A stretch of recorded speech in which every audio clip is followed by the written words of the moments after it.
Y bueno, la noticia que todos, de verdad todos los aficionados estábamos esperando, por fin es oficial. Tras 4 años de ausencia, la NFL regresa a México. El mismísimo comisionado Roger Goodell lo confirmó. Tendremos un partido de temporada regular en la Ciudad de México en diciembre de 2026.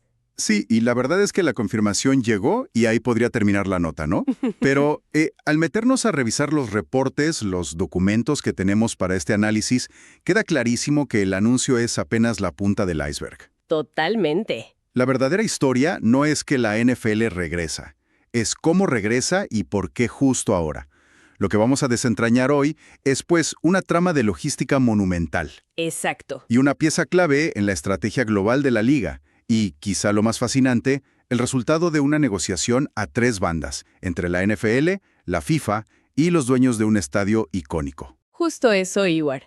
Porque no es tan simple como, oye, apartamos el estadio y ya. No, estamos hablando del Estadio Azteca, que en ese mismísimo 2026 será una de las sedes principales de la Copa del Mundo de fútbol.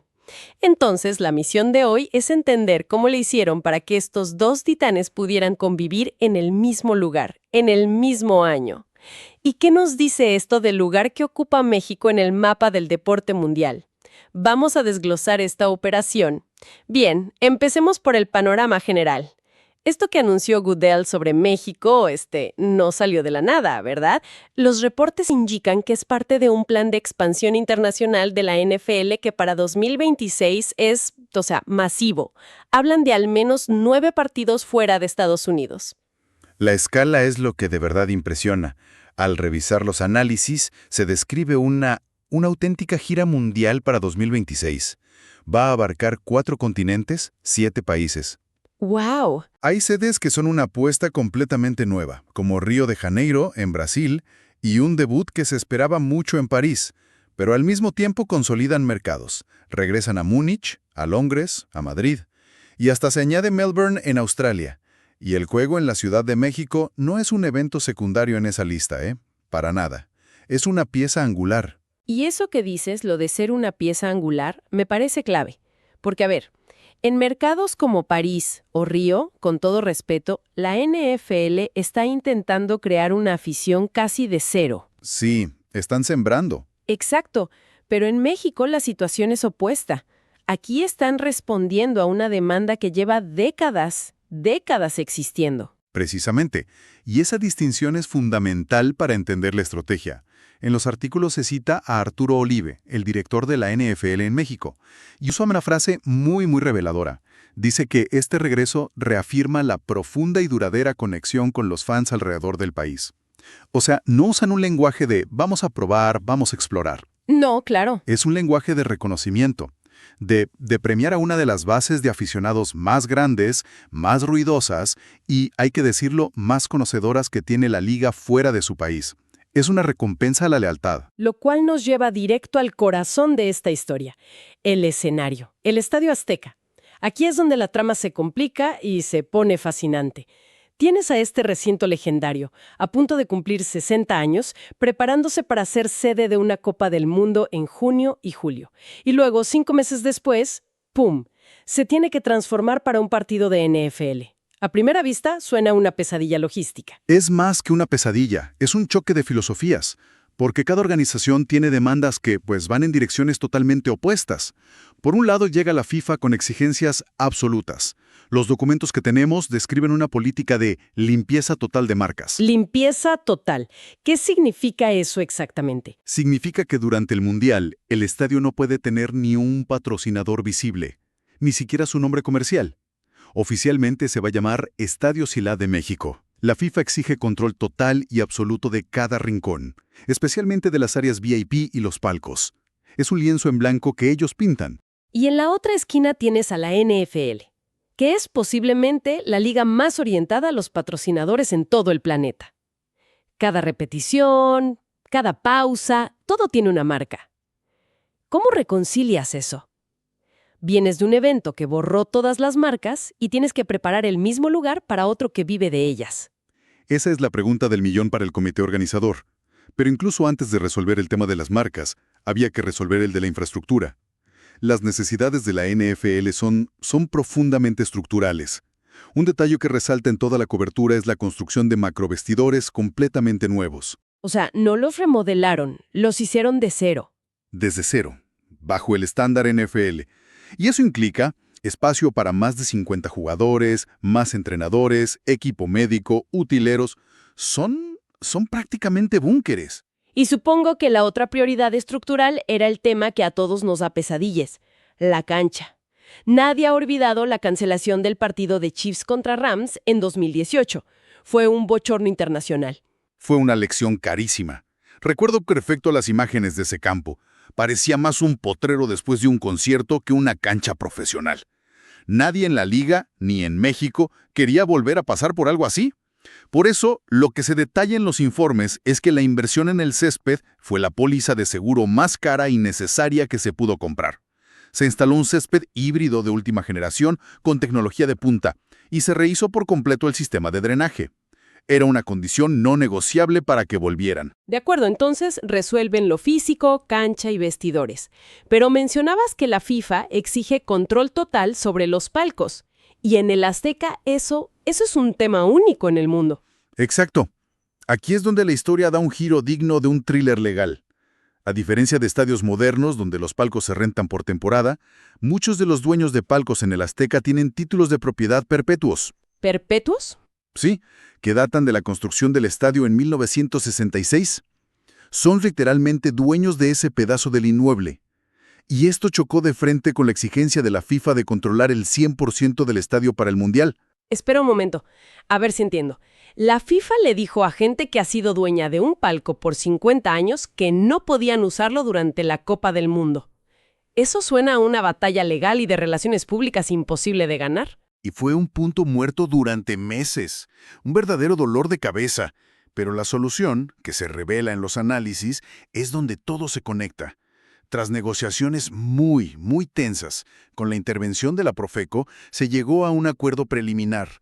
Los palcohabientes aceptaron ceder el uso de sus lugares durante los 5 partidos del Mundial.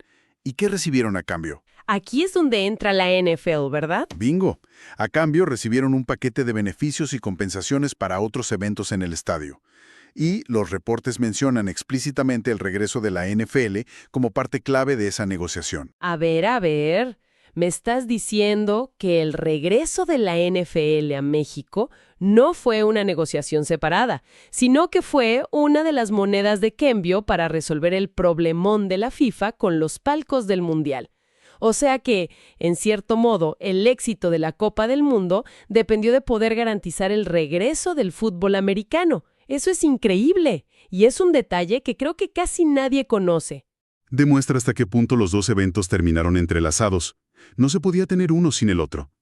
Una vez que resolvieron eso, el resto fue un reto de calendario. El Mundial termina a mediados de julio. El juego de la NFL es en diciembre. Eso deja una ventana de unos 5 meses para lo que internamente llaman la reconfiguración. ¿Y qué implica esa reconfiguración? Pues desmontar las zonas de prensa gigantescas de la FIFA, reajustar las gradas inferiores para dar más espacio a las bancas de la NFL y, por supuesto, el trabajo artístico de pintar el campo con las yardas y los logos. Una carrera contra el tiempo. Vaya. Bien. Entonces tenemos el estadio listo. Una proeza de ingeniería, logística y negociación.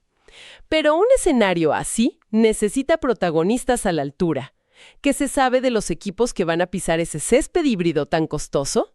Aquí la información apunta en una dirección bastante clara. Citando al periodista John Sutcliffe, que es uno de los insiders con mejores contactos en la liga, todo indica que los San Francisco 49ers serán el equipo que fungirá como local administrativo en México. Eso es interesante. Si se confirma, sería un movimiento estratégico importante. Los 49ers se convertirían en la franquicia con más partidos oficiales jugados en México. Serían 3. Superarían a los Arizona Cardinals y a los Raiders, con quienes ahorita empatan con 2. Y esto nos lleva a una pregunta interesante que plantean los análisis. ¿Está la NFL tratando de posicionar a los 49ers como el equipo de México? Pero esa es una designación que se gana solo con partidos. Lo pregunto porque, si hablamos de afición pura y dura, los Cowboys, los Steelers, incluso los Raiders, tienen una base de fans gigantesca aquí. Quizá más grande sin necesidad de jugar tanto en el Azteca. ¿Por qué los 49ers? Es una excelente pregunta. Y la respuesta parece estar en una combinación de factores. Primero, la voluntad del equipo. La organización de los 49ers ha sido muy proactiva en buscar el mercado mexicano. Segundo, su base de aficionados en México es muy leal y ha crecido constantemente. Y tercero, es una decisión de la liga para diversificar. En lugar de darle más exposición a equipos que ya son gigantes globales como los Cowboys, apuestan por elevar el perfil de otra franquicia histórica y crear un vínculo geográfico y recurrente. Entiendo. Y si los 49ers son el equipo local, el rival tendría que salir de la lista de equipos que les tocaba visitar en San Francisco esa temporada, la de 2026. La lista de posibilidades es bastante atractiva, ¿eh? Muy atractiva. Incluye a los rivales de división, que siempre traen drama. Arizona Cardinals, Los Ángeles Rams y Seattle Seahawks. Pero también hay otros nombres de peso como los Denver Broncos, Las Vegas Raiders, Philadelphia Eagles, Washington Commanders, Miami Dolphins y los Minnesota Vikings. Hay muchas narrativas posibles ahí dentro. Y hay un dato que me sorprendió mucho que se menciona en los reportes sobre los 49ers. Su agenda internacional de 2026 va a ser brutal. Ya tienen confirmado otro partido internacional en Melbourne, Australia, contra los Rams. Exacto. Y el hecho de que, aún teniendo que hacer un viaje transpacífico a Australia, sigan siendo los principales candidatos para ceder otro partido de local y venir a México, subraya el valor estratégico que tanto el equipo como la liga le asignan a este mercado. No es una ocurrencia, es una prioridad absoluta a la par de mercados tan lejanos como el australiano. Es un buen punto. No es cualquier equipo. Es una franquicia que está invirtiendo fuerte en su presencia global. Ahora, si miramos hacia adelante, esto se siente más grande que un solo partido en 2026. El de ese año será el sexto de temporada regular en la historia de México, después de los de 2005, 2016, 2017, 2019 y 2022. Pero, ¿qué sigue? Lo que sugieren varias fuentes es que esto no es un evento de una sola vez. Se habla de la posibilidad de un contrato multianual, uno que podría asegurar juegos en México desde 2026 hasta quizá 2028. De concretarse, esto cambia las reglas del juego. México pasaría de ser una sede ocasional a ser una parada fija en el calendario como lo es Londres. Y eso se complementa con otra noticia que a veces pasa desapercibida, pero que es fundamental para el crecimiento del deporte aquí: la renovación del acuerdo de transmisión con Televisa Univisión. Absolutamente vital. Porque una cosa es traer un partido al año para 80,000 personas. Y otra muy distinta es asegurar que millones de personas puedan ver los partidos cada domingo en televisión abierta, en canales como el 5 y el 9. Así es como se construye y se mantiene una base de aficionados a largo plazo, ¿sabes? La combinación del juego en vivo con la transmisión constante es la fórmula para consolidar el mercado. Y bueno, llegamos a la pregunta del millón, la que seguro muchos están haciendo desde que empezamos a hablar: los boletos. Obviamente no hay nada oficial, pero uno de los análisis que revisamos se aventura a dar un estimado, basado en los precios del último partido de 2022, ajustados por inflación y todo eso. Sí, es un ejercicio de especulación informada, pero nos da un buen punto de referencia. Para las entradas generales, digamos las cabeceras y las zonas más altas del estadio, el rango podría estar entre 1,300 y 3,500 pesos. Y para las zonas preferentes, que serían las gradas laterales en los niveles intermedios, el costo podría subir a un rango de entre 3,000 y 6,000 pesos. Y ya para los mejores asientos a nivel de cancha o zonas VIP, pues el precio seguramente superaría los 6,000 pesos. Son precios considerables sin duda, pero reflejan la enorme demanda que existe. En eventos pasados, los boletos se han agotado en cuestión de horas, a veces minutos. Es una inversión que, a juzgar por la historia, miles y miles de aficionados están dispuestos a hacer. Entonces, para recapitular, el regreso de la NFL a México es muchísimo más que la simple programación de un partido. Es la culminación de un desafío logístico sin precedentes, un reconocimiento a una de las aficiones más apasionadas del planeta y, pues, una pieza fundamental en el ajedrez global de la liga.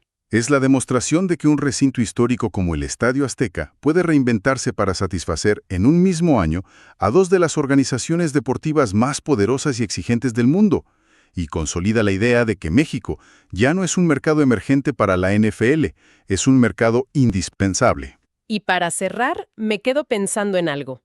Hemos hablado de toda la adaptación física del estadio, el césped, los vestidores, las marcas, la tecnología, todo lo tangible. Pero, ¿qué pasa con la atmósfera? Con lo intangible. Esa es la pregunta que queda flotando y que nadie puede responder todavía. Al ser sede del evento de fútbol-soccer más grande del mundo solo unos meses antes, ¿de qué manera va a influir la energía, la memoria colectiva y las expectativas de esa Copa del Mundo en la experiencia del partido de la NFL que le sigue? ¿Será simplemente un cambio de camiseta y de balón? ¿O veremos en las gradas una fusión cultural única, un ambiente híbrido que no se ha visto antes en ningún otro juego internacional? Ese será el verdadero experimento.